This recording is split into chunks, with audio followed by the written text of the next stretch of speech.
오늘의 사건 만장입니다. 20대 남성이 함께 지내던 사람들 손에 숨졌습니다.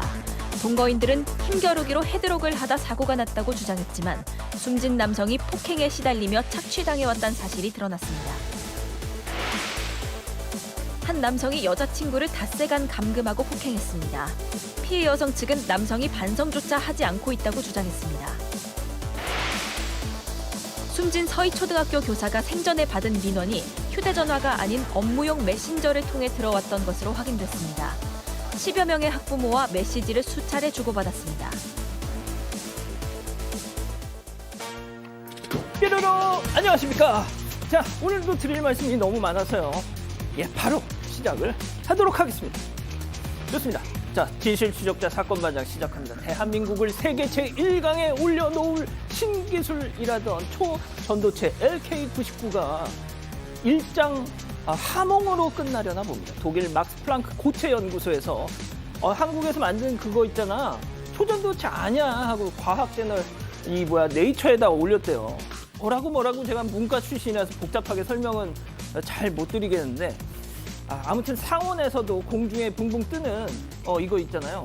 이거 불순물로 인한 유사 현상일 뿐 초전도체 아니라는 겁니다. 이 소식 전해지니까 관련주들 그냥 폭삭 주저앉았다고 하는데 그래서 그런가요? 승 의원님 표정이 오늘 안 좋으시는 것 같아요. 예, 되게 좀 마음이 아쉽네요. 대한민국 최고의 나라가 그게 아니고 혹시 주식 투자 이렇게. 아니, 전 하지는. 예. 그렇군요. 예, 농담이었어요. 자, 오늘 출연자 소개해 올릴게요. 좋습니다. 보여주시죠. 이자연 기자, 양지열 변호사, 표정 안 좋으신 승전 형사법무정책선임연구위원 박지훈 변호사 나오셨습니다. 안녕하세요. 네, 안녕하세요. 우리 신랑 뾰로롱 소리 듣기 싫다고 그러더니 이젠 지가 더 챙겨봐요 하신 배진영님, 희로애락을 느끼면서 사반 열렬히 봅니다 하신 김인수님, 중국 나렌사입니다. 타지생활 향수를 사반으로 달래요 하신 손태희님, 저희 양이 이름이 하루인데 지가 뭘 한다고 사반을 봐요. 얘 좀 이상해 하신 박소희님, 스페인 키나리아 섬에도 사반 가족이 있습니다 하신 장식정님, 신랑 퇴근하면 같이 술 한잔 하면서 사반 봐요. 이 시간이 제일 좋아 하신 의왕의 김인수, 김훈화 부부님, 오늘은 우리 부부 큐피드 양인수의 생일입니다. 희수야 사랑해 하신 박소유님, 사반봐야 주무신다는 김정자님, 정주영님, 원타민님, 천진성님, 오성진, 오서준 부자님 모두 사랑합니다. 자, 재미는 물론 의리로 함께하는 아세사반 뉴스데이 육바. 대한민국과 전 세계 동포 가족 여러분의 시선을 모아서 출발합니다.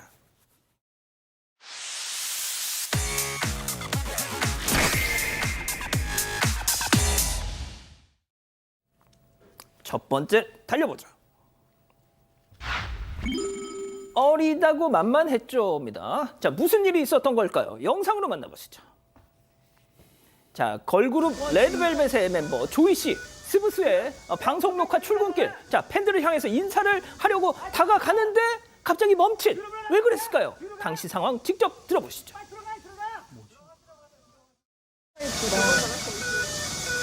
왜 모델 들고 나가? 손 비켜! 뒤로 물러나는 거야! 뒤로 가! 빨리 들어가! 들어가라고요!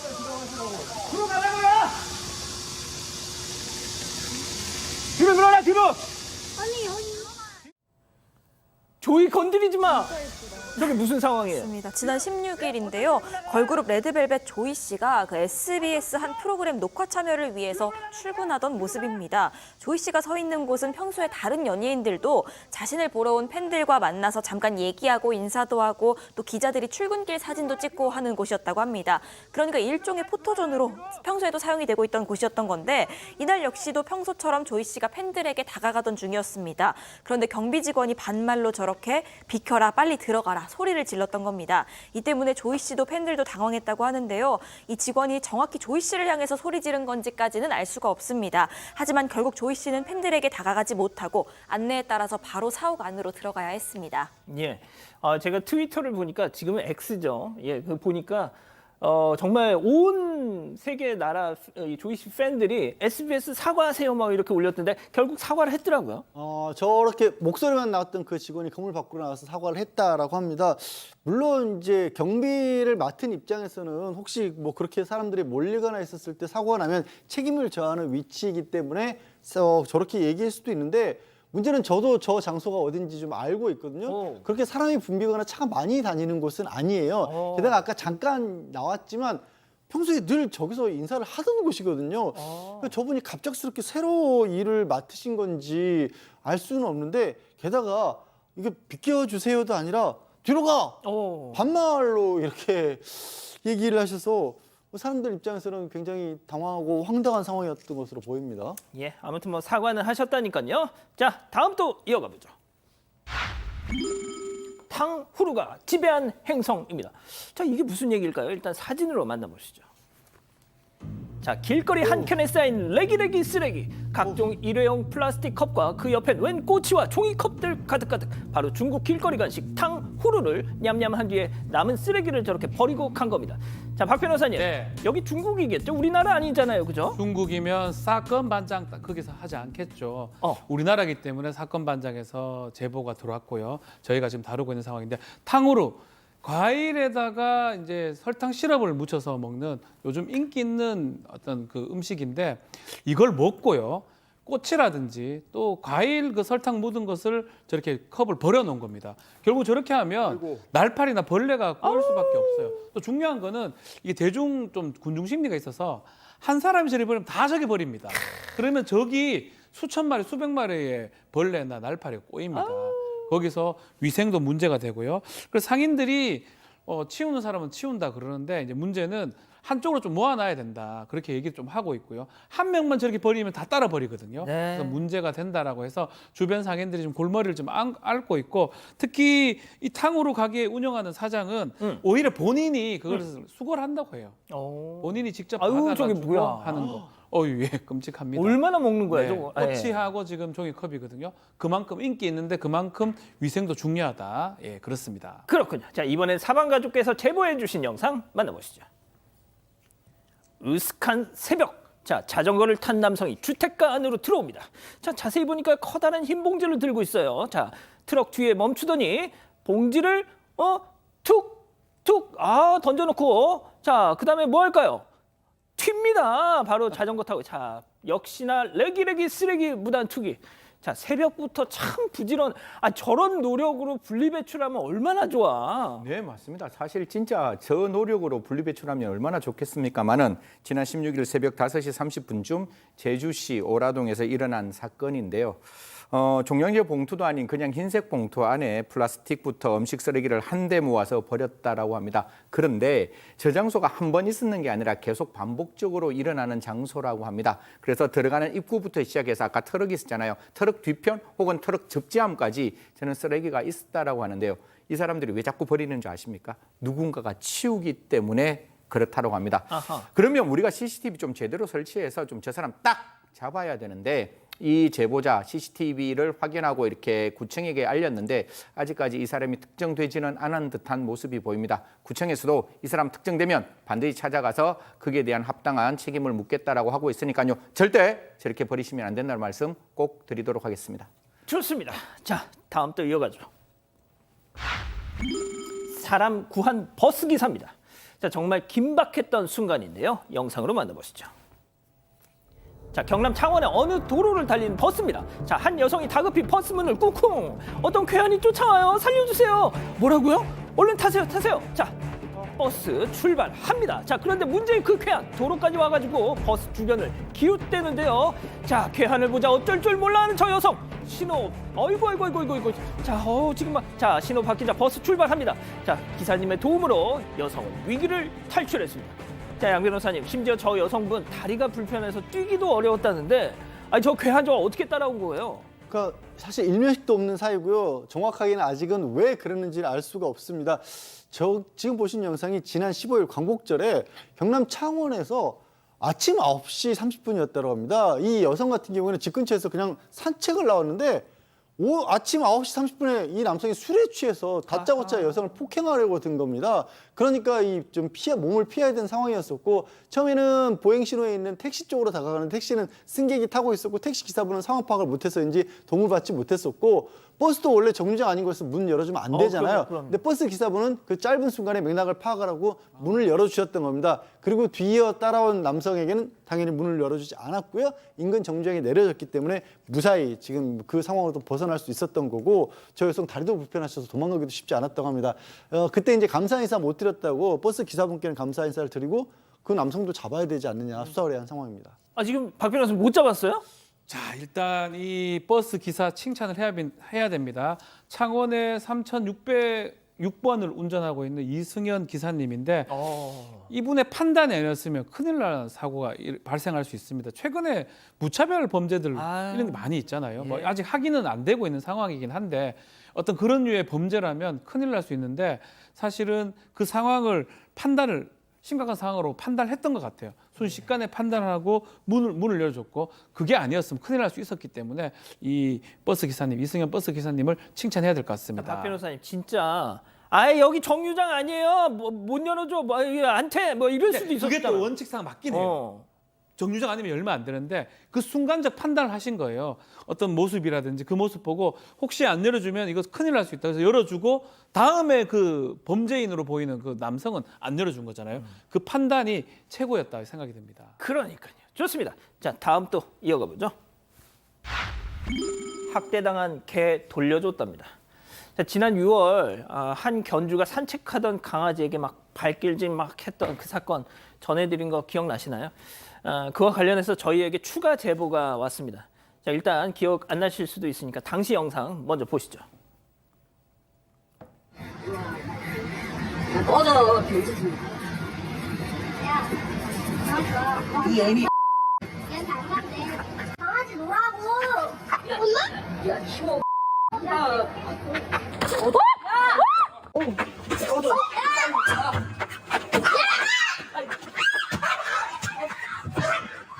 내가 키우자. 야, 이거. 내게 아니야? 언니 같이 갔지? 자, 당시에 저 남성의 부모가 강아지 소유권을 포기하겠다. 저 불독이거든요. 그래서 고양시 동물보호센터로 가게 됐고 저희도 혹시 입양하실 분들 계시면 연락 달라 이랬는데 자, 저 지금 나오죠. 저 피해 불독이 다시 저 견주에게 갔다는 제보가 들어왔어요. 네, 일단 당시 사건 먼저 설명을 드리겠습니다. 지난 6월 3일 새벽 2시쯤이었고요. 경기도 일산에서 산책 중에 저렇게 강아지를 폭행하는 사람을 목격을 한 겁니다. 그래서 이걸 발견한 사람이 말렸는데 그랬더니 보란 듯이 무차별적으로 폭행을 더 이어갔고요. 대리석 벽에 강아지를 패대기 쳤습니다. 심지어 이 말리는 사람까지 폭행을 했습니다. 그 이후에 저 견주의 부모가 경찰서에서 아들은 정신병원 입원시키겠고 강아지 소유권은 포기하겠다. 이런 관련 서류를 작성했다고까지 지난 6월에 저희가 전해드렸습니다. 이 방송을 보고 저희 가족분이 고양시 보호소에 저 강아지 입양하고 싶습니다라고 문의를 한 겁니다. 네. 그런데 그 고양시 보호소에서 이 사건 수사 중이고 견주가 소유권 주장하고 있어서 입양이 불가능합니다라고 답변을 했다는 겁니다. 제보자는 설마 이렇게 학대 정황이 명확한 상황인데 학대범에게 돌아가진 않겠지 하는 생각으로 계속 추이를 지켜봤다고 하는데 결국 이 유기동물 공고 시스템에 이 강아지에 대해서 귀가라는 표시가 떴다는 겁니다. 그러니까 학대범에게 돌아간 걸로 보인다고 통탄스럽다면서 제보를 주셨습니다. 이야, 이게 진짜 동물보호법이 진짜 엉망이어서 그래요. 학대 정황이 분명한데 소유권 포기 안 하면 돌려준다. 자, 사람한테 이 가정폭력도 마찬가지지만 한 번이 어렵지 두 번이 어렵겠습니까? 지금 저 모습 보면 저게 한 번이었겠습니까? 말 못하는 짐승이라고 저런 행동하면 절대로 안 되는데 지금은 그 학대범이 계속 소유권을 주장한대요. 사실 친권이고 아이를 학대하면 친권을 상실시킬 수가 있고 친권을 정지시킬 수 있는데 그 동물보호법에는 주인이 소유권을 주장하면 그 소유권을 포기시킬 수 있는 방법이 없다라고 합니다.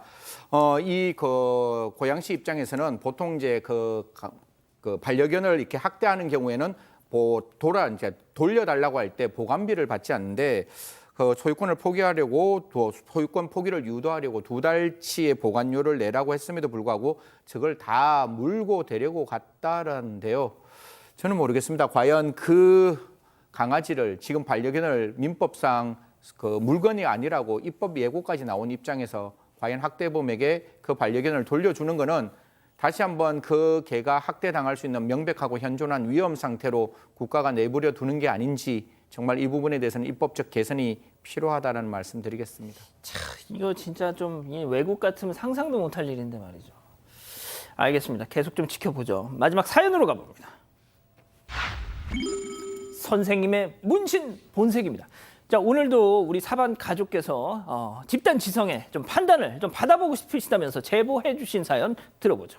네, 일단 문신한 어린이집 교사 때문에 당혹스럽다는 동료 교사의 제보입니다. 문신한 교사는 겨울에 체육이 됐습니다. 그 당시에는 두꺼운 긴 바지를 입고 있었기 때문에 문신이 드러나지 않았는데 이제 새학기 시작되고 날이 더워지면서 점점 짧은 옷을 입고 그럴수록 문신이 하나둘씩 드러나기 시작을 했다는 겁니다.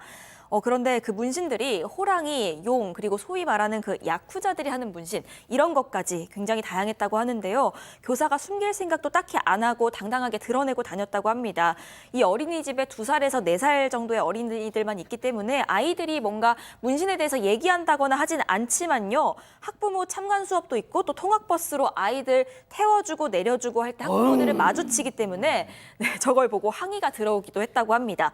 그래서 원장이 나서서 이 문신 지우지 않으면 내년에 재계약은 좀 어려울 것 같다. 아니면 차라리 팔토시라도 끼고 근무를 해라. 이렇게 얘기를 하니까 일단 노력은 하고 있는 상황입니다. 하지만 이 제보자가 보기에는 아이들에게 모범이 돼야 하는데 교사의 품행이 이게 맞는 건지 이해가 잘 안 된다면서 사연을 전해왔습니다. 예. 자, 이거 실제 사연입니다. 지금 저희가 사연 제보를 받은 거예요. 기다리셨던 푸처 핸즈업 타임 유튜브 JTBC 뉴스 채널과 사건반장 독립 채널에서 지금 7천여 분의 우리 가족 여러분들 함께하고 계신데요. 우리 가족 여러분들도 채팅창에 OX로 함께 참여해 보시죠. 먼저 문신쌤입니다. 아니 쌤, 제가 문신할 때 먹물 하나 보태준 거 있으세요? 제 몸에 용 한 마리 호랑이 그려져 있다고 애들이 깨악 하던가요? 쌤, 그리고 문신 아니고 타투. 저 지극히 평범한 아이들 좋아하는 평범한 사람이거든요. 편견 좀 버려, 별꼴이야 동그라미. 아니 이럴 수가. 그럼 우리 승현님이 편견쟁이가 되시는데 계속 들어보세요. 다음 동료쌤입니다. 어머머머머머 성격 좀 있으시네. 무서워라. 아니 내가 그렇다는 게 아니라 아이들 엄마가 싫다잖아요. 문신쌤 반에 담임 맡기지 말아달라고 나한테 얼마나 사정을 하시는데. 아니 그리고 막말로 편견은 아니지. 왕년에 껌 좀 씹었다가 정신 차린 건지 누가 알아. X. 자, 우리 박 변호사님부터. 자, 이게 문신이 어떤 내용인지가 제일 중요합니다. 사실 저 OX가 조금 애매하긴 한데 이제 조폭 문신이랐다면 사실 좀 문제가 되는데 애매해요. 단색으로 했고 약간 귀여운 호랑이나 귀여운 용의 모습을 하고 있다면 그런 문신인지 아주 흉악하거나 조폭들이 쓸 수 있는 아까 호랑이 그 정도 호랑이인데 단색이었어요. 단색이면 수용 가능합니다. 근데 그 이상이 된다. 예컨대 3색 정도 해가지고 조직 폭력배가 할 수 있는 그런 문신이라면 학생들한테 되게 안 좋아 보일 수 있잖아요. 그래서 선생님이라면 아마 제 생각에는 피카츄 뭐 이런 느낌의 호랑이 아니었나 싶어요. 그런 의미에서 선생님이 저러면 저거는 괜찮지 않나 싶거든요. 타투 문신이면. 예. 네. 피카츄 타투면은 또 뭐 좀 귀엽잖아요. 예. 자, 양 변호사님은요? 저는 박 변호사보다 조금 더 나갔어요. 사실 그 일본 야쿠자들이 한다는 문신을 이레지미라고 하거든요. 근데 우리나라에서는 그 이레지미가 꼭 그런 어떤 범죄 조직이 있는 사람들을 가리키는 문신도 아니에요. 그러니까 문신에 대해서 우리가 사회적으로 뭐 나쁘다 이런 편견 내지 선입견이 있는 상황이기 때문에 그건 아이들에게 보여주지 않아야 된다라는 건데 그렇게 따지면 누군가는요. 화장도 하면 안 되고 누군가는 귀걸이도 하면 안 되고요. 누군가는 짧은 옷도 입으면 안 돼요. 문신을 하고 있기 때문에 아이들에게 정서적으로 나쁘다라는 근거는 어디에 있는 걸까요? 저 선생님이 정말로 그 문신을 하고 아이들에게 야 이러고 협박을 했다면 모를까? 그게 아닌 한에야 저걸 가지고 문제 삼으면 오히려 그 부모님들께 사회적으로 시선을 좀 넓히 가지세요라는 얘기도 해주셨으면 좋겠어요. 자, 일단 제가 이 기자는 마지막에 좀 물어볼게요. 자, 승현님. 저는 가려야 한다고 생각합니다. 뭐 했는 거는 뭐 했다라고 치는데 그게 뭐 용, 그다음에 잉어, 그다음에 호랑이 뭐 할 수는 있겠죠. 그런데 아이들과 함께 더불어 한다면 저는 반드시 그 문신을 가리고 아이들을 만났으면 좋겠다라는 건데 그 문신이 사실상 보이다 보면 아무래도 조금 아이들 입장에서는 위축될 수 있는 부분도 존재를 하는 것이고 그래서 그런 부분에 대해서는 했다 안 했다 이 문제가 아니라 가리고 아이들을 만났으면 좋겠다라는 생각을 합니다. 자, 저는 오늘 이 사연을 우리 이자연 기자한테 진짜 꼭 물어보고 싶었어요. 네, 사실 저도 타투가 있고 타투를 싫어하지 않기 때문에 저는 그렇게 이게 문제가 되나 하는 생각이 들다가도 또 제 안에 있는 그래도 이래쯤이는 안 되지 않나 하는 편견과 저도 많이 싸웠습니다. 이 사연을 전해드리면서요. 근데 그래도 일단 이 선생님이 다른 어떤 문제가 있는 것 같지 않고 또 어떤 원장의 얘기를 듣고 나름대로 또 노력을 하고 있기 때문에 일단은 좀 지켜볼 수 있지 않나 하는 생각에서 전 동그라미를 선택을 했습니다. 가족 여러분들 의견 전해드리자면요. 채팅창 분위기는 조금 다른데? 네, 약간 그렇긴 합니다. 다 잘 될 거야 님. 어린이집 쌤이 그러면 저는 못 다닐 것 같아요 하셨고요. 고망준님, 문신도 문신 나름이죠. 야쿠자 문신은 너무했습니다 하셨습니다. 하지만 쿨남님, 문신이 죄인가요 하셨고요. 메롱님, 엄마가 타투에 대해서 설명 잘해줘야지 라는 의견도 주셨습니다. 비비안나님, 이건 학부모 갑질 민원이라 하기엔 좀 그렇고 또 개인 자유기도 하고 너무 어렵습니다 하셨습니다. 예, 정말 뜨거운 반응을 보여주고 계십니다. 자, 사건 반장 이메일과 카카오톡 사반 제보 채널로 우리 가족 여러분들의 많은 연락 기다리고 있습니다. 자, 속보 하나 지금 좀 전해드려야 될 것 같은데요. 오늘 오전 11시 40분쯤 서울 관악구 신림동 그 주변 공원 둘레길에서 30대 여성이 한 괴한에게 폭행을 당한 이후에 성폭행을 당하는 정말 큰 사건이 벌어졌습니다. 가해자인 30대 남성 지금 범행 당시 손에 흉기를 낀 채 여성을 폭행했고 그 여성은 병원으로 이송됐지만 매우 위독한 상태인 걸로 전해지고 있습니다.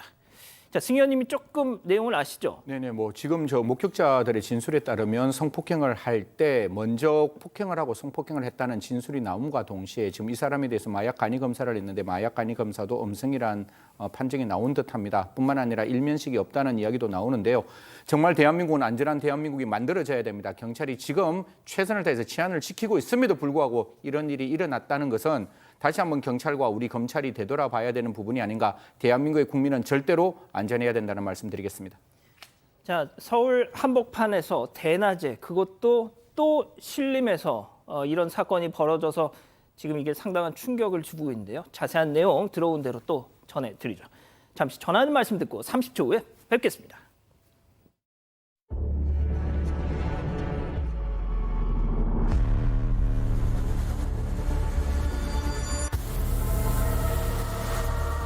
극한까지 여유롭다. 레인지로버 스포츠. 지금은 하이뮨 시대. 한양류 단백질의 정상적인 면역 기능, 소화를 고려한 설계까지 좋으니까 하이뮨이죠. 하이뮨 프로틴 밸런스.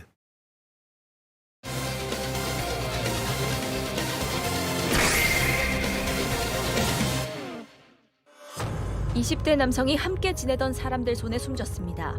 동거인들은 힘겨루기로 헤드록을 하다 사고가 났다고 주장했지만 숨진 남성이 폭행에 시달리며 착취당해왔다는 사실이 드러났습니다.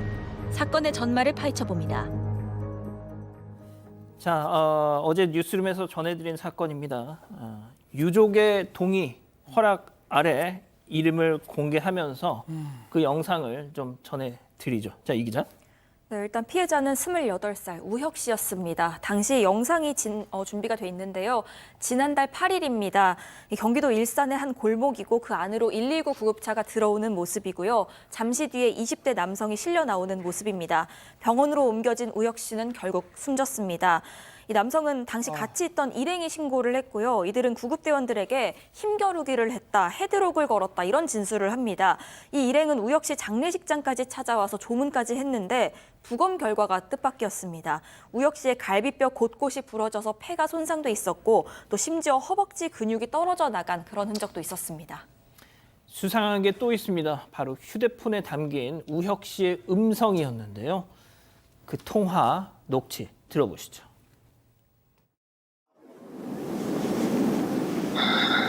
여보세요.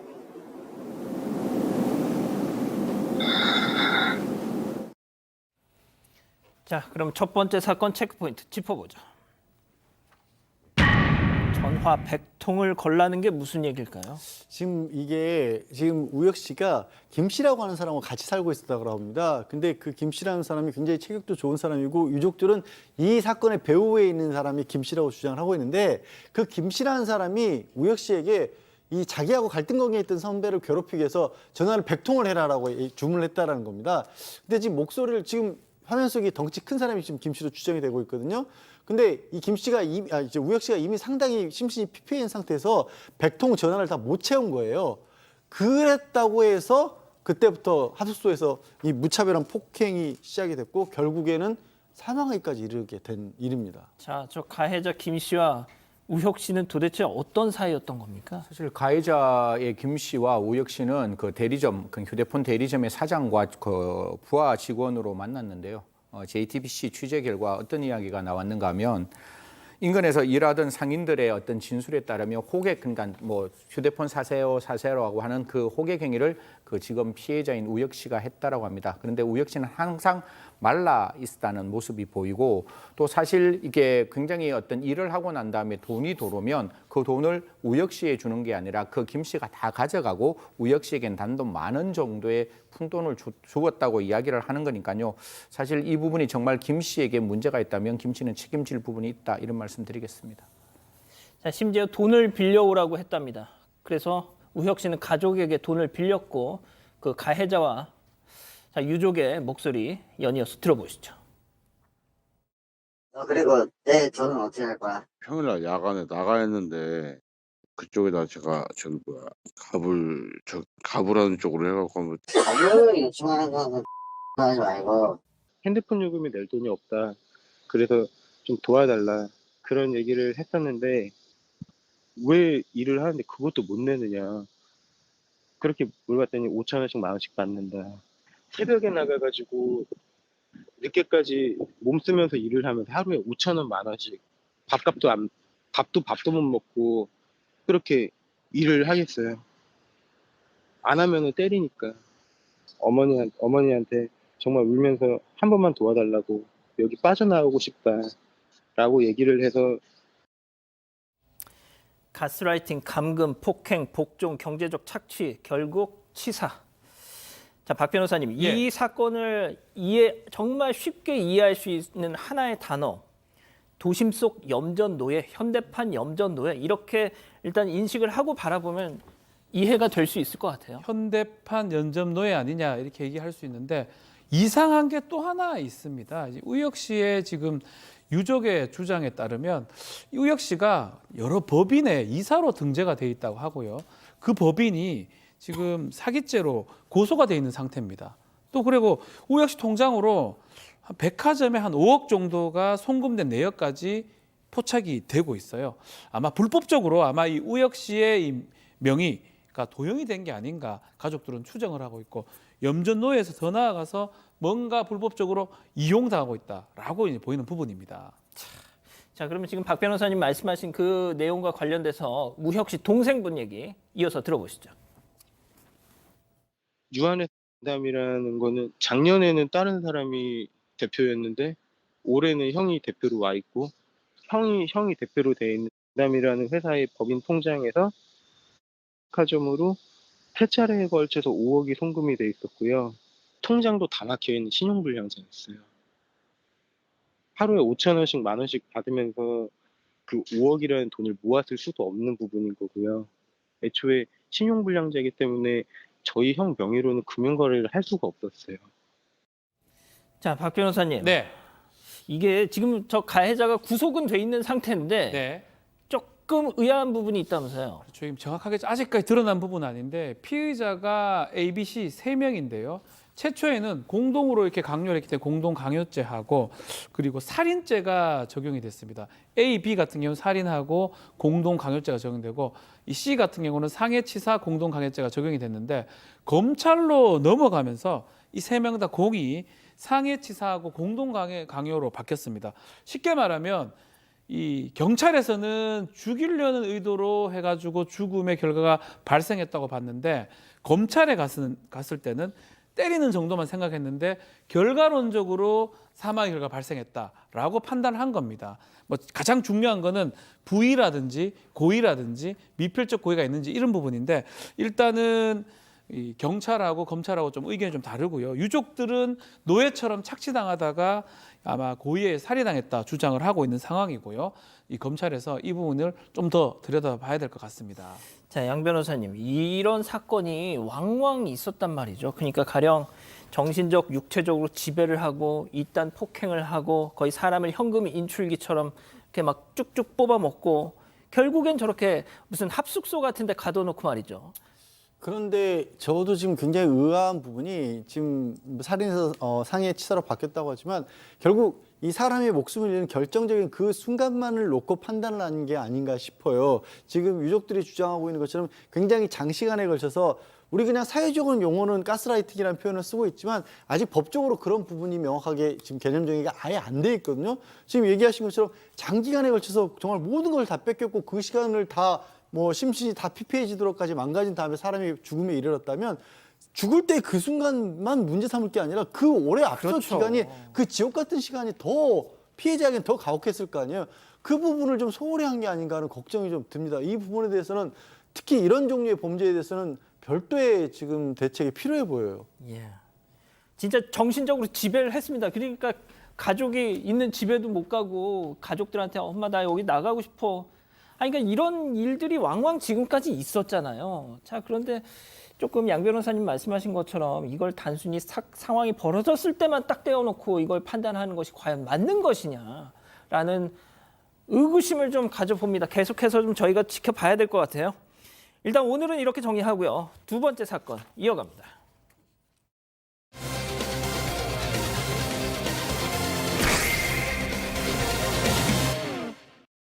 한 남성이 여자친구를 닷새간 감금하고 폭행했습니다. 피해 여성 측은 남성이 반성조차 하지 않고 있다고 주장했습니다. 어떻게 된 일인지 알아봅니다. 자, 일명 이발기 바리깡 폭행남 사건 지금 한 방송을 통해서 방영됐고 지금 엄청난 공분을 낳고 있죠. 우리 사방 가족 여러분들께서도 이 사건 좀 꼭 다뤄주세요라고 계속 요청을 하셨었는데 정말 이 피해 여성 피해자분의 아버님이 사건 반장도 좀 힘을 보태달라면서 저희한테 제보를 주셨어요. 자, 이 기자 먼저 사건의 시작부터 정리해보죠. 네, 피해자는 21살 여성, 가해자는 26살 남성, 20대 연인 사이였습니다. 일단 이 여성은 이 남성이 첫 남자친구였습니다. 1년 반 정도 만났는데 그러다가 돌연 지난 7월 5일에 이 피해 여성이 나 집에서 나간다. 안 들어올 건데 걱정하지 마시라. 이런 쪽지를 남깁니다. 이런 쪽지만 남기고 집을 나오게 된 배후에는 남자친구의 협박이 있었습니다. 이 남자친구는 7월 5일에 그 집 앞에 주차장에 차를 대놓고 있던 상황이었고요. 너 안 나오면 너도 가족들도 다 죽일 거다. 빨리 나와라라고 협박을 했습니다. 나올 때까지 기다린다고도 했습니다. 이 남자친구는 키가 183cm였고요. 굉장히 건장한 체격이었습니다. 그러다 보니까 피해 여성으로서는 본인뿐만이 아니라 부모님까지 피해를 볼까 봐 공포심이 심해졌고 그래서 쪽지를 남기고 저렇게 집을 나가게 된 상황이었습니다. 남성은 본인의 거주지로 이 여자친구를 사실상 납치해서 생활을 하기 시작을 합니다. 이 여자친구의 휴대전화도 빼앗았고요. 부모님과의 연락도 차단합니다. 일단 간지 이틀 동안은 직접적인 폭행은 없었는데 이틀째인 7월 7일부터 폭행이 시작이 됐습니다. 자, 지금부터 좀 주목을 해주십시오. 이 피해 여성은 가족 외에 이 가해 남성의 또래 젊은 남성 모습 혹은 이 목소리만 들어도 막 이렇게 막 두려움에 손발을 덜덜 떨고 계신데요. 자, 피해 여성 그리고 아버님의 요청에 따라서 저희 사건 반장의 여성 제작진과 통화를 겨우겨우 했습니다. 그 꺼내기조차 힘든 악몽 같은 고통스러운 기억이지만 끝까지 싸워야 하기에 누구를 통해서가 아니라 대신이 아닌 본인의 목소리로 얘기하고 싶다고 하셨습니다. 자, 첫 폭행이 이루어졌을 당시 상황 어땠는지 본인 당사자의 얘기 직접 들어보시죠. 바리깡을 얼굴 위자마자 얼굴에 오줌을 쌌어요. 그다음에 침도 뱉었고요. 틴트를 제 얼굴에 제 가방에 있던 틴트를 갑자기 꺼내더니 얼굴에 그림을 그렸어. 그다음에 동영상을 찍었어요. 반항 엄청 하겠죠. 왜냐면 때리니까. 근데 더 세게 때리더라고요. 반항을 하면. 물을 발로 밟는다던가 머리를 발로 밟으면서 위에서는 자기 얼굴을 거울을 보고 있어요. 제 머리 밟으면서. 그냥 참담합니다. 그냥. 예. 아니, 도대체 얼마나 커다란 잘못을 했으면 저런 짓을 해야 할까요? 아무리 무슨 짓을 해도 용납이 안 되지만 저게요, 그냥 그 여자친구가 자기 대학교 남자 동기들하고 일상적인 얘기를 했다라는 이유만으로 저런 짓을 저질렀다라는 거예요. 그걸 밝혀내기 위해서 이것도 되게 황당합니다. 여자친구 휴대전화를 사설 디지털 포렌식 업체에 맡겨서 내용을 파악했던 겁니다. 그런데 그 뭐 대화 메신저 같은데 남자 동기들하고 얘기했을 거 아니에요. 그게 나왔다고 저렇게 보신 것처럼 바리깡으로 머리를 정말 이거 어떻게 말씀드리기도 어려운 처참한 상황을 만들어 놓고, 그리고 거기에 이제 옷물을 묻힌 거 아닙니까? 그 상황에서 그렇게 옷물을 범벅이 된 상황에서 무릎 꿇고 잘못했다고 빌게 말한 다음에 그걸 영상으로 촬영을 했다는 겁니다. 저희가 이 가해자라는 놈이 말이죠. 소변을 넣었어요. 피해자 몸을 향해서. 자, 이게 진짜 이 사건을 처음 공개했던 그 방송에서 우리 박재민 변호사님 출연하셔가지고 저걸 다 보셨잖아요. 네, 충격적이었습니다. 예, 저게 오전에 벌어졌던 일이었는데 거기서 끝난 게 아니었죠. 문제의 이 폭행은 또 가혹행위는 문제의 오피스텔로 가면서 더 심각하게 되는데요. 이 오피스텔 가는 과정도 사실 놀랍습니다. 원래는 이 피해 여성의 부모님이 있기 때문에 부모님 몰래 지방으로 가려고 했는데 지방으로 가지는 않고요.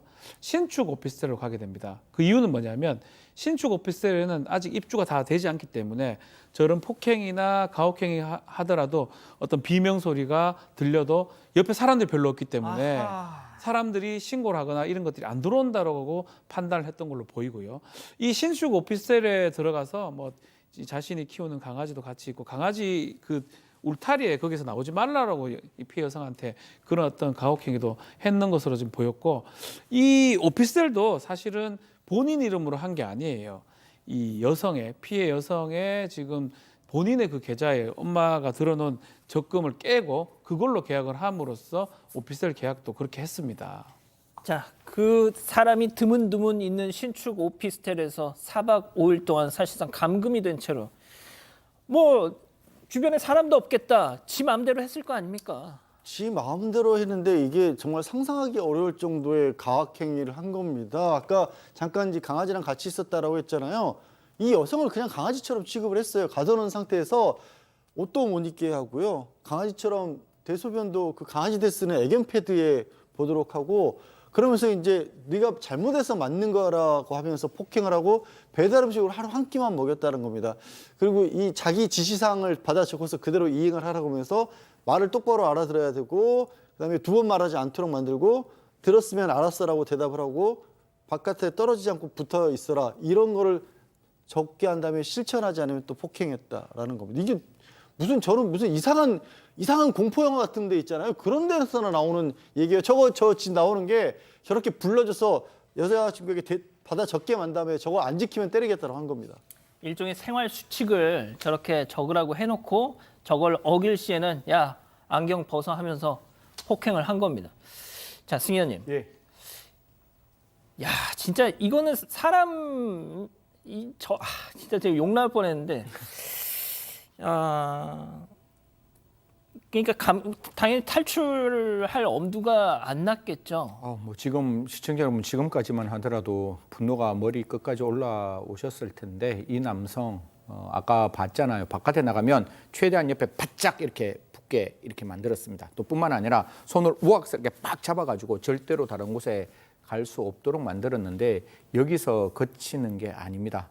뒤에 아까 강아지가 왔다 그랬잖아요. 그래서 자기가 도망가면 이 강아지를 좀 죄송스러운데 죽여서 그 강아지 피로 네 몸을 물들이게 하겠다. 그 강아지를 너 목에 감게 하겠다. 이런 이야기까지 했다라고 하는데요. 또 뿐만 아니라 만약에 도망가면 아까 그 영상을 찍었다 그러잖아요. 그게 얼마나 사람의 인격이 모멸되는 영상이었겠습니까? 그 영상 세상에 뿌려버리겠다. 또 뿐만 아니라 네가 도망가면 세상 끝까지 찾아가서 너 얼굴에 염산을 뿌리겠다라고까지 했다라고 합니다.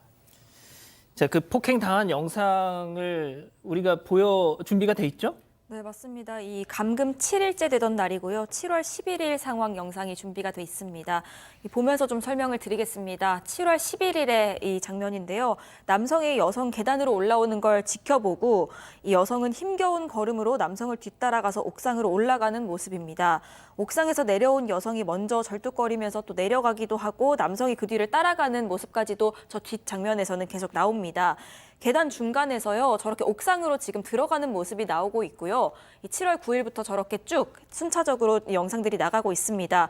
그러다가 계단 중간에서 남성이 손을 들어 올리고 이 모자 눌러쓴 여성이 체념한 듯이 안경을 벗고 이 남성이 여성의 뺨을 때리는 그런 장면들도 모두 저 CCTV에 잡혀 있습니다. 저게 이제 7일째, 11일째인 이 모습이고요. 절뚝거리면서 두 사람이 계단으로 내려가다가 자, 지금 아마 때리는 장면이 나갈 텐데 예. 때리라고 안경을 벗어줘요. 이건 맞습니다. 철저히 무력화된 지금 반응 아닙니까? 예, 맞습니다. 뭐 안경 벗어 뭐 이렇게 얘기를 했다고 피해자가 진술을 했습니다. 사실 저 때 옥상에 거의 매일같이 올라갔다고 합니다. 저 남성이 담배 피우러 올라가는 길에 이 여성이 도망갈까 봐 매일같이 데리고 갔다고 하고요. 이 뺨을 맞은 날도 옥상에서 이미 폭행을 당한 상태였습니다.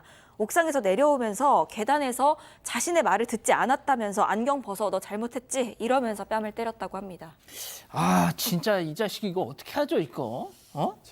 저런 상황에서 그럼에도 불구하고 7월 11일 날 사실 비가 많이 왔는데요. 그런 얘기를 했다고 해요.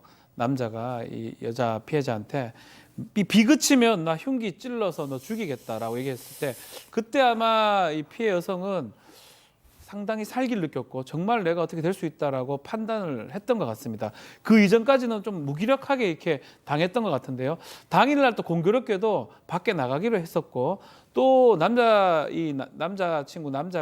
잠깐 자겠다라고 하는 상관에서 휴대전화가 있었고요. 그 휴대전화에 부모님한테 문자 메시지 보냅니다. 나 좀 살려달라고 보냈고 그 딸의 구조 요청을 받았던 어머니는 오는 과정에서 사실은 크게 사고가 나요.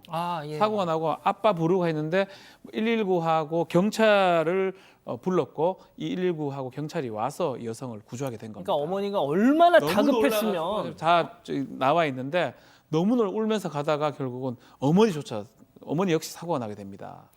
자, 이거 지금 이 가해자가 강남 호스트바 접객원 출신이라는 얘기도 나오고 우리 가족 여러분들 혹시 이자의 신상에 대해서 좀 아시는 분들 계시면 저희한테 제보 좀 주세요. 예, 제보 좀 주세요. 현행범으로 일단 체포가 됐습니다. 딱 부모님들이 그 집에 갔을 때 강아지 울타리에 이러고 그 안에서 진짜 발견이 됐어요. 진짜 개처럼 학대를 당했던 겁니다. 자, 그런데 지금부터 좀 주목해 주세요. 이 자식은 그럼 지금 무슨 얘기를 하고 있을까요? 체크포인트 짚어보죠. 합의된 승현님, 네. 폭행 합의가 됐답니다. 이게 말이 안 되는 말이죠. 지금 이 가해자, 이 남성의 말은 이런 이야기합니다. 우리가 성행위했는 건 맞는데 이건 합의에 의한 성행위다. 이렇게 주장함과 동시에 폭행은 그 여성이 허락했기 때문에 내가 때린 거라고 이야기를 하는데요. 그 피해자의 아버님 말씀대로 누가 그러겠습니까? 그러지 않을 거 아닙니까? 분명히 저 사람의 입장에서는 합의라고 생각하더라도 피해자 입장에서는 정말 살기 위해서 그 순간에 가만히 있을 수는 있었겠죠. 그걸 합의라고 생각하는 저 사람의 생각, 제가 봤을 때는 이해를 못할 뿐만 아니라 조금 더 한 말씀만 더 드리면 이 가해자의 남성 아버지가 했던 말 제가 조금만 알려드리도록 하겠습니다. 이게 지금 사람을 죽인 사건도 아니고 도둑질한 사건도 아니지 않냐. 단지 눈이 돌아서 그런 짓을 저지른 것에 대해서는 분명히 잘못했지만 죄를 받는 것도 맞지만 기사의 날만큼 절대로 흉악한 사람은 아니다라고 이야기했습니다. 들으셨죠? 그 가해자 아버지라는 사람이 하는 말. 이게 기사의 날만큼 흉악범이 아니잖아요. 데이트 폭력 정도 아니야 이거. 응? 단지 그냥 우리 아들놈이 눈 돌아가서 그런 것뿐인데 라고 했다는 겁니다. 자, 21살 군인을 꿈꿨던 누구보다 씩씩했던 막내딸 저지경이 됐습니다. 피해자 아버님 얘기 잠깐 들어보시죠. 이건 전 국민이 알아야 된다. 그래서 저놈이 못 나와야 되고 저놈을 전 국민은 다 알려야 된다. 첫째는 나쁜 놈에 대한 응징이고 두 번째는 저 사람 같지 않은 놈이 나와서 또 제 2차, 3차 다른 집 딸도 또 당할 거 아니냐고요. 제가 당부하고 싶은 건요. 저 극악무도한 가해자가 안 나왔으면 좋겠죠. 자, 그런데 이 가해자 가해자 측에서는 뭐 정말 초호화 변호인단을 뭐 꾸렸다 뭐 이런 얘기도 있습니다. 그래서 이제 아버님이 좀 걱정을 하고 계시다고 합니다. 특히 이제 피해자에게 협박하고 폭행을 하는 과정에서 자기가 뭐 집이 돈이 많고 변호인의 도움을 받아서 나오는 거 일도 아니다 이런 식의 얘기를 했다라고 하는데요. 그건 그냥 협박하는 과정에서 한 일종의 과장이고 허세입니다.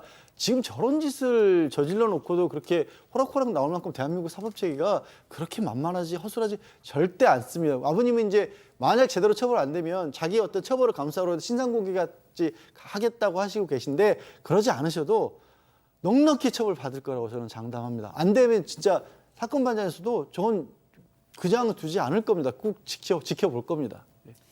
자, 제가 앞서도 말씀드렸지만 저자에 대해서 저자의 신상이나 이런 걸 좀 아시는 분들 저희한테 제보 좀 주세요. 예, 저희 계속 이 사건 좀 지켜보겠습니다. 자, 일단 이렇게 정리하고요.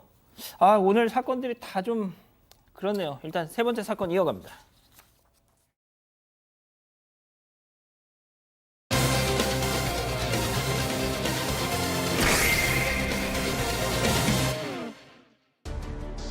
숨진 서희초등학교 교사가 생전에 받은 민원이 휴대전화가 아닌 업무용 메신저를 통해 들어왔던 것으로 확인됐습니다.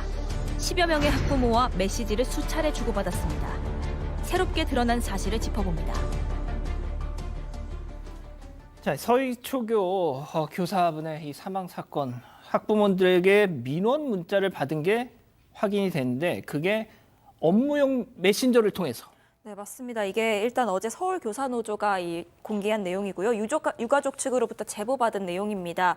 그 교사와 학부모 간의 하이톡 내용을 공개를 했는데 이 하이톡이 뭐냐면 교사랑 학부모 간 온라인 소통 플랫폼이 있다고 합니다. 여기에서 사용하는 메신저 이 일종의 기능이 서비스가 하이톡입니다. 이걸 통해서 학부모들이랑 소통을 했는데 전체 반 학생들이 26명이고요. 그 학부모 중에 40%에 달하는 10명 정도가 우리 아이가 뭐 놀림 혹은 폭행당했으니까 확인해달라 이런 내용의 민원 등을 고인에게 하이톡을 보내서 호소한 걸로 파악이 됐습니다.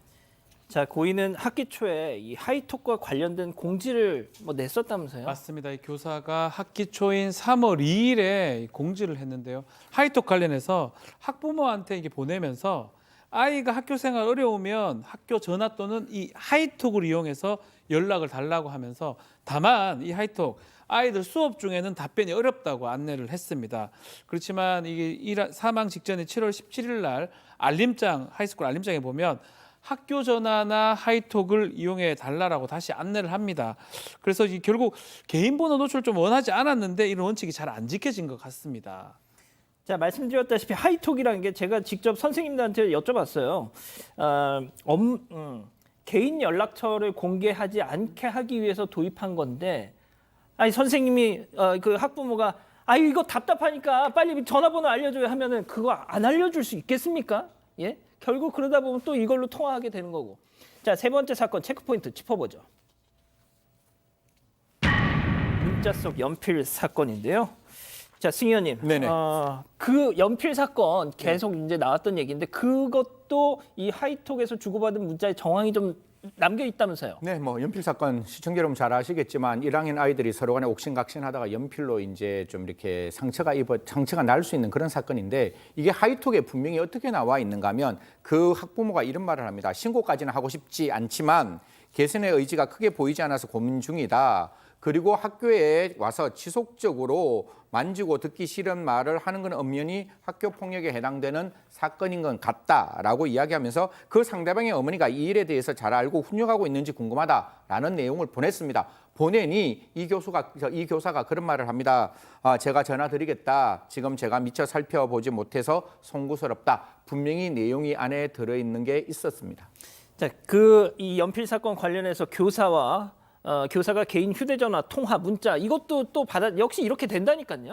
처음에는 하이톡으로 연락을 하죠. 근데 하이톡으로 뭐라고 연락을 하냐면 2시 이후에 통화했으면 좋겠다. 그러니까요. 이렇게 하면 교사 입장에서는 전화를 안 할 수가 없는 거죠. 처음에는 학교 업무용 전화를 하다가 계속 일이 반복되다 보니까 개인 전화로도 통화를 했던 기록이 고스란히 남아 있고요. 이런 일들이 다 비슷한 거예요. 가해 학생으로 지목된 피해 학생으로 됐든 각자 학부모들이 자기 원하는 입장을 계속 교사에게 얘기를 하는 겁니다. 왜 우리 애가 당했는데 가만히 있어? 아니면 우리 애 그만큼 했으면 됐는데 왜 그걸 중재를 못하고 있어? 양쪽에서 이렇게 계속 쏟아지니까 이 선생님 결국엔 본인의 어머니에게 너무 힘들다, 엄마 그렇게 메시지를 남겼어. 또 극단적인 선택을 했던 겁니다. 자, 그러면 이 상황 관련해서 서울 교사 노조의 저희가 입장도 들어봤거든요. 잠깐 들어보시죠. 어쨌든 지금 특정 어떤 학부모 하나의 문제다라는 것보다는 지금 해당 학급에서 문제가 됐던 사건들 외에도 지속적으로 선생님에게 조금 과도할 정도로 학생의 케어나 혹은 이런 학생들 사이의 갈등에 대한 문제를 선생님에게 해결을 요구하는 이런 식의 민원성 문자 같은 것들이 많이 보내진 정황들을 저희가 이제 봤어요. 이 선생님이 어쨌든 학교에서의 어려움, 특히나 그것이 학부모님들의 좀 과도한 요구로 인한 어려움이 좀 컸을 것이다. 자, 제가 승현님 오늘 이 방송 들어오기 전에 저희 사건 반장으로 제보를 주신 현직 초등학교 교사 여러분께 이 공개된 문자 내용만으로는 솔직히 제가 말씀을 드렸어요. 그렇게 뭔가 결정적인 이래서 그런 선택을 하셨구나라는 결정적인 내용은 솔직히 없는 것 같은데 제가 일단 외부 사람이다 보니까 현직에 계신 분들이 만 알 수 있는 그런 어떤 맥락이나 이런 게 있으면 좀 알려달라 그랬더니 정말 많은 분들이 저희 제보를 주셨거든요. 제가 말씀드릴게요. 일단 학부모가 민원을 합니다. 그럼 교사들은 위축이 되죠. 그런데 이걸 해결할 수 있는 사람은 나밖에 없어요. 해결이 안 되면 왜? 아동학대 신고가 들어가니까 그 공포감이 계속 엄습합니다. 이런 민원인이 한 학급에 10명이 있다. 실마리가 안 보입니다. 벼랑 끝으로 몰립니다. 결국 그런 선택을 할 수밖에 없을 거라고 동료 교사분들이 이구동성으로 말씀하셨어요.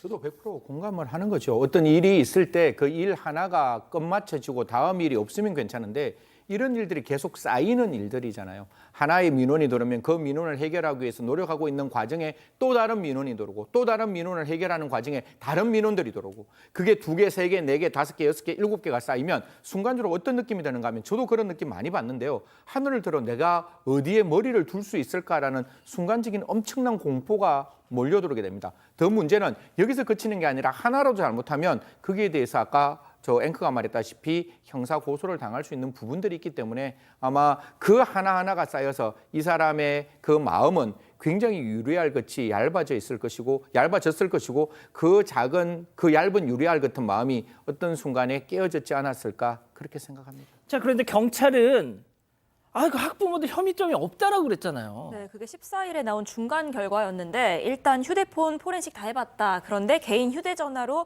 교사에게 전화한 사실은 없었고 오히려 교사가 개인 휴대전화로 학부모에게 전화를 건 사실 정도만 있었다. 뭐 이런 내용이었습니다. 그런데 이렇게 발표에 전화에 대한 내용은 있는데요. 문자에 대한 건 없었습니다. 이 학부모 중에 한 명이 고인에게 12일 밤 9시에 장문의 문자를 보낸 사실이 있습니다. 이게 경찰의 중간 발표에 포함되지는 않았었는데요. 이 문자 내용에 대해서 서울교사 노조 관계자는요. 고인의 어머니를 통해서 전해 들은 바로는 조목조목 따지는 듯한 내용도 들어있는 것으로 안다. 이렇게 설명을 했습니다. 그러니까 이번 공개를 두고 경찰이 일부 내용만 선별 공개한 게 아니냐 이런 의혹이 나오고 있는 이유입니다. 자, 양 변호사님 마지막으로 그냥 여쭐게요.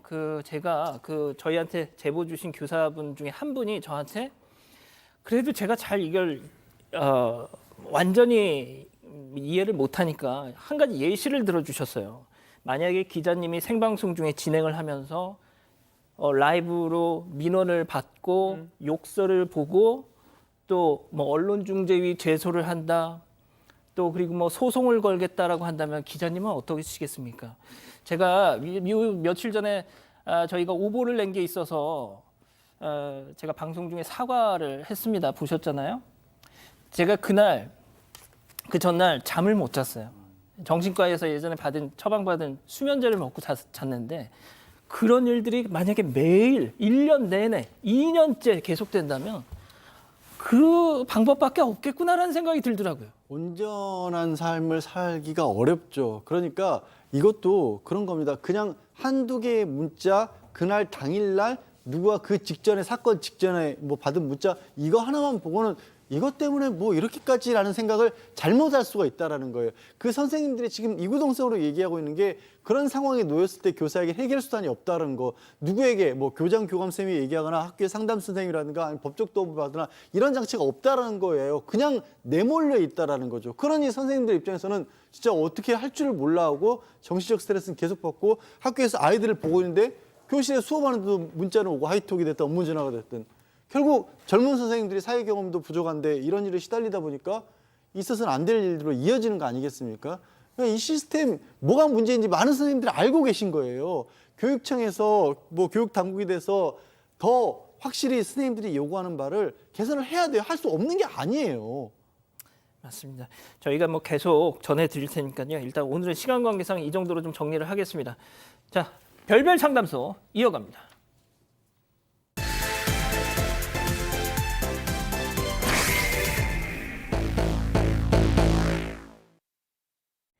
(30대) 초반에 우연히 운명 같은 남자를 만나게 된 김 씨.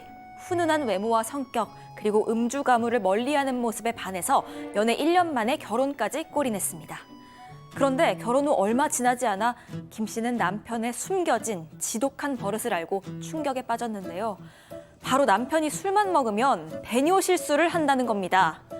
첫 시작은 회식 후에 귀가한 남편이 싱크대에 소변을 보는 모습을 목격한 거였습니다.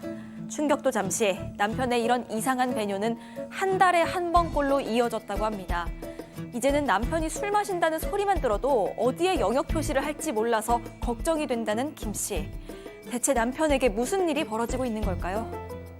자, 아유, 사건 1, 2, 3이 워낙 숨막히는 사건들이어서 자, 지금부터 좀 분위기 바꿔보겠습니다. 자, 실제 사연 저희가 조금 당사자 특정 우려가 있어서 각색했다는 점 미리 말씀드리고요. 자, 이걸 왜 연애 때는 몰랐을까?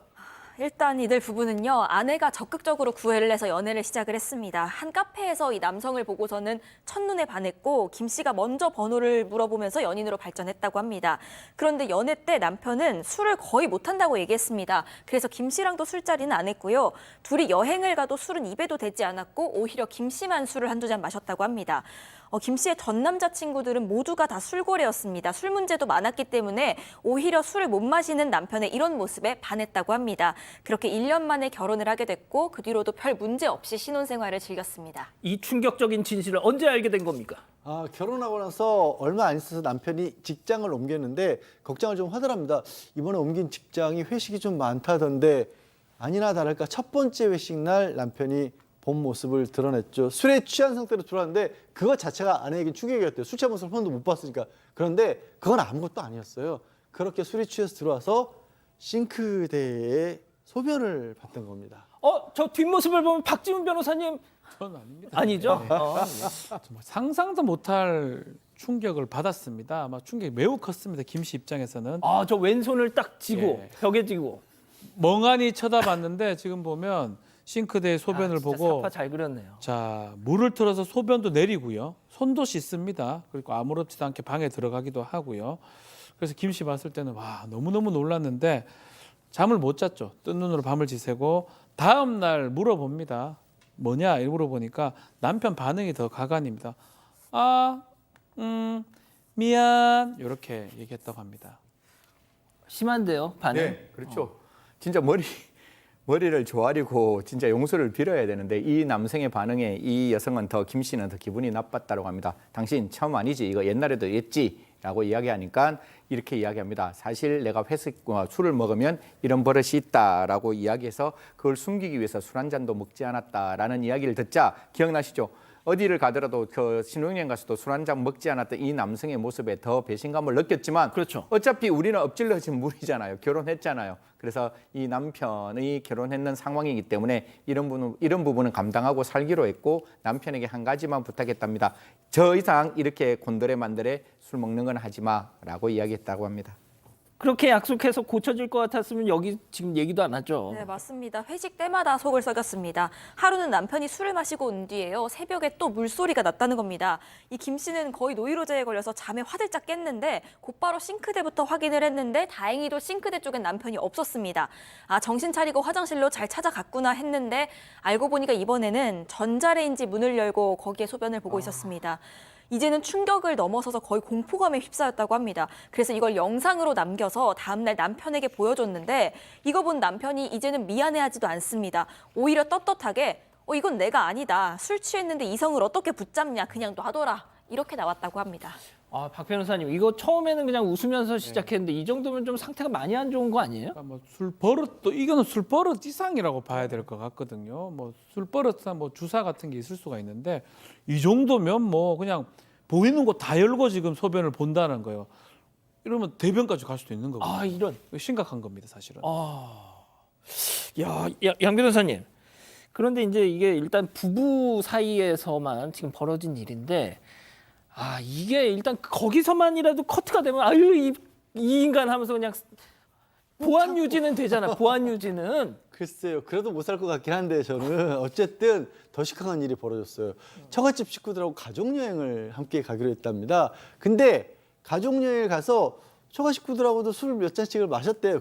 근데 이 아내가 보기에도 많이 마시지도 않았을 뿐더러 설마 처갓집 식구들하고 있는데도 또 같은 실수를 할까 싶어서 그냥 내버려 뒀대요. 아하, 이런. 근데 잠이 들고 있는데 새벽녘에 갑자기 어머님이, 그러니까 이 남편 입장에서 장모님이죠, 비명을 질렀던 겁니다.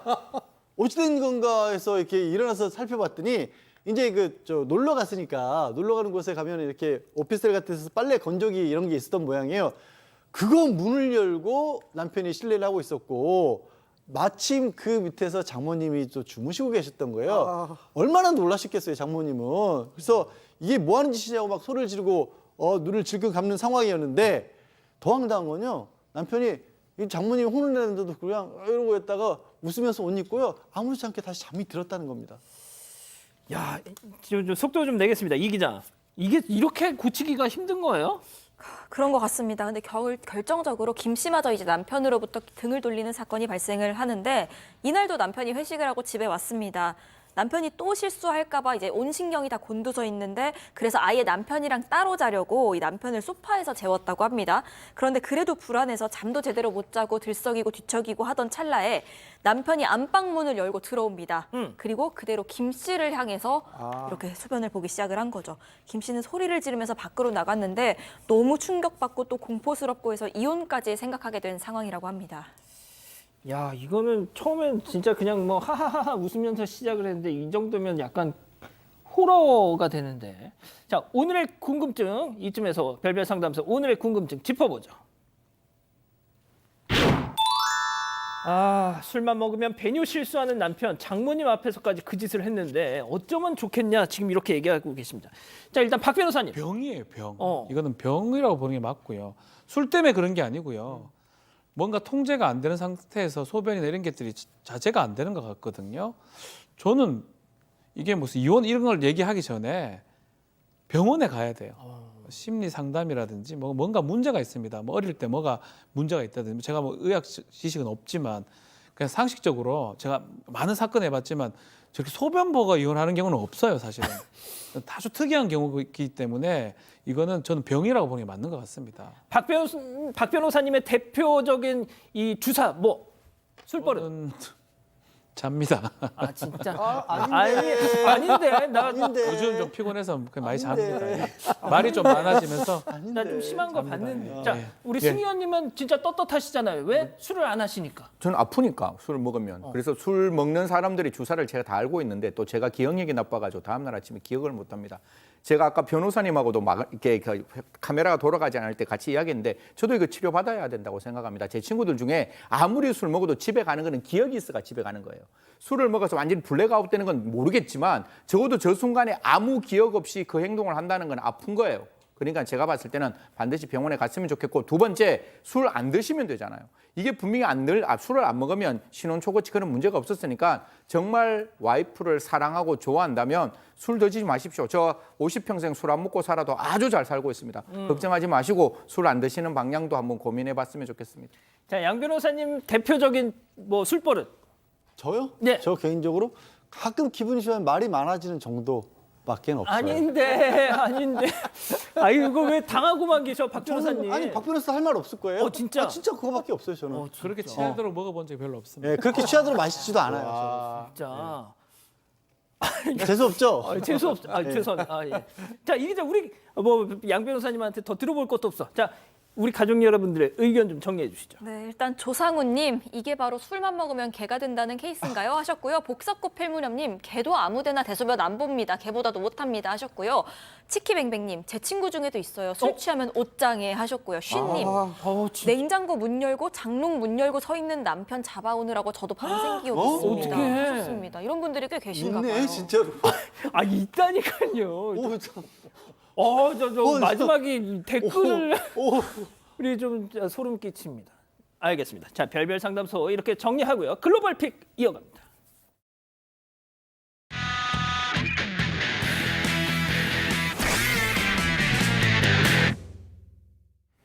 중국으로 갑니다. 뿌연 먼지와 바람이 도로 위 차량을 덮칩니다. 얼마나 강한지 차들이 옆으로 밀려나가기까지 하는 모습입니다. 바로 도로 인근 한 건물에서 가스 폭발 사고가 발생한 겁니다. 한 식당 안에서 빨간 불꽃이 피어오르더니 순식간에 거대한 연기와 건물 잔해들을 사방으로 내뿜습니다. 폭발이 휩쓴 건물은 그야말로 쑥대밭이 됐는데요. 유리창은 온데간데 없고요. 외벽도 전부 떨어졌습니다. 출입문이 있던 곳엔 책상부터 의자 그리고 각종 집기가 수북이 쌓여 있는 모습입니다. 넓은 4차선 도로에도 폭발 잔해들이 널브러졌고요. 멈춘 차 뒤로 사람들이 몸을 숨기기도 했습니다. 다친 사람은요? 이른 오전이라서 폭발이 발생한 식당 또 그 인근에는 사람이 많지 않았는데 안타깝게도 이번 폭발로 2명이 숨지고 2명이 크게 다쳤다고 합니다. 당국은 최근 잇따른 폭발 사고로 가스 안전 특별 계획까지 내놨는데 발표 이틀 만에 폭발 사고가 발생해버렸던 상황이었습니다. 자, 다음은 미국으로 가보시죠. 한 여성이 교차로를 건너고 있습니다. 그런데 이 여성, 차들을 향해서 한쪽 손을 들고 있는데요. 그런 여성의 손에는 권총 한 자루가 들려 있습니다. 여성은 차 운전자들을 향해서 총을 겨누면서 위협을 합니다. 심지어 자신의 머리에 총구를 대기까지 하는 모습입니다. 왜 저래? 그런데 이 여성을 향해서 경찰차 한 대가 돌진합니다. 경찰차는 멈추지 않고 이 여성을 그대로 들이받아 버렸습니다. 차에 친 여성은 넘어지면서 손에 들고 있던 권총을 놓쳤고요. 그 틈을 타서 경찰들이 달려가서 이 여성을 곧바로 제압하는 모습입니다. 이야, 진짜 최고. 여성은 부상은 심하지 않았지만 일단 병원으로 옮겨져서 응급처치부터 받았습니다. 목격자에 따르면 이 여성은요, 위협만 한 게 아니라 실제로 몇 차례 총을 쐈다고 합니다.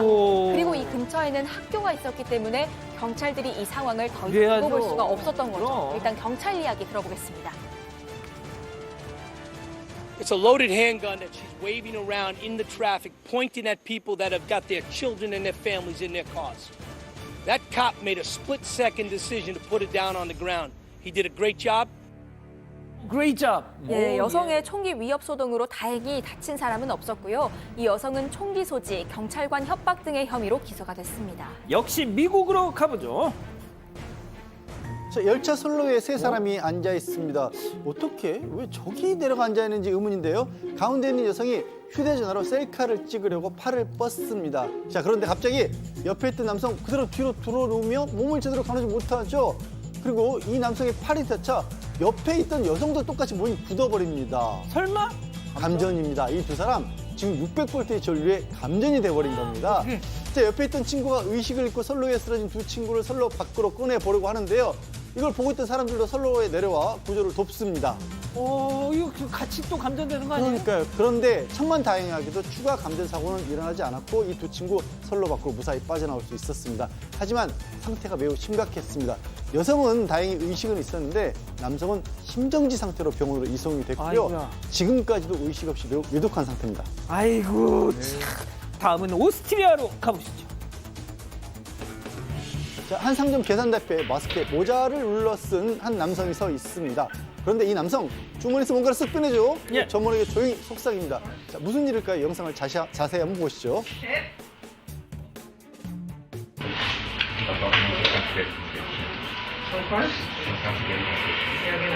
Chef, this is a Liverpool.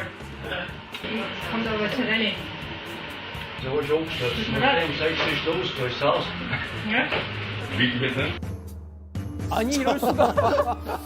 남성은 총까지 가져왔는데 윽박 한번 제대로 못 찔러보고 위협도 제대로 하지 않은 채 그냥 빈손으로 상점을 나가야 했습니다. 경찰 말로는 저 총도 가짜 총 같아 보인다고 하는데 어쨌든 태연하게 대응한 점원의 눈에도 가짜 총인 게 보였던 것 아닐까요? 어리숙한 강도를 능숙하게 대처해서 다행히 피해는 없었고 경찰 CCTV를 토대로 남성을 쫓고 있다고 합니다. 아우 착한 강도. 마지막 픽 주인공 동물입니다. 역시 미국으로 가보시죠. 도로를 가로질러서 라쿤 한 마리가 경찰에게 다가갑니다. 그런데 경찰 앞에서 딱 멈춘 라쿤의 머리에 작은 유리병이 끼어 있습니다. 이걸 본 경찰이 유리병을 잡아당겨 보는데 잘 빠지지가 않습니다. 라쿤도 빠지지 않는 유리병을 손으로 열심히 잡아당겨 보는데 그래도 전혀 빠질 기미가 보이질 않습니다. 경찰은 허우적거리는 라쿤 모습에 끼려던 장갑까지 내려놓고 다시 맨손으로 유리병을 돌려서 당겨봅니다. 그리고는 저렇게 당기더니요 빼내는데 성공을 했습니다. 다시 자유를 얻은 라쿤, 고맙다는 인사도 한마디 없이 곧장 숲으로 달아나 버리는 모습인데요. 사람에게 직접 다가가서 구조 요청을 한 라쿤의 모습에 누리꾼들은 역시 똑똑하다. 그러게 왜 병에 머리를 넣었냐 이런 반응을 보였습니다. 그렇군요. 자, 그리고 앞서 제가 좀 그 관악구 신림동의 한 공원 둘레길에서 벌어졌던 그 강간 폭행 사건. 지금 또 뭐 계속 소식이 전해지고 있는데 경찰은 구속영장을 신청할 예정이라고 하고요. 지금 피해자의 상태는 여전히 아주 위독한 상태가 계속 이어지고 있다고 합니다. 자, 계속해서 이어지는 소식 뉴스룸에서 더 전해드릴 겁니다. 사랑하는 사건반장 가족 여러분 시원한 밤 보내시고요. 저희는 내일도 별이 6개 반, 4반, 6반 저녁 6시 반에 다시 옵니다. 안녕히 계십시오.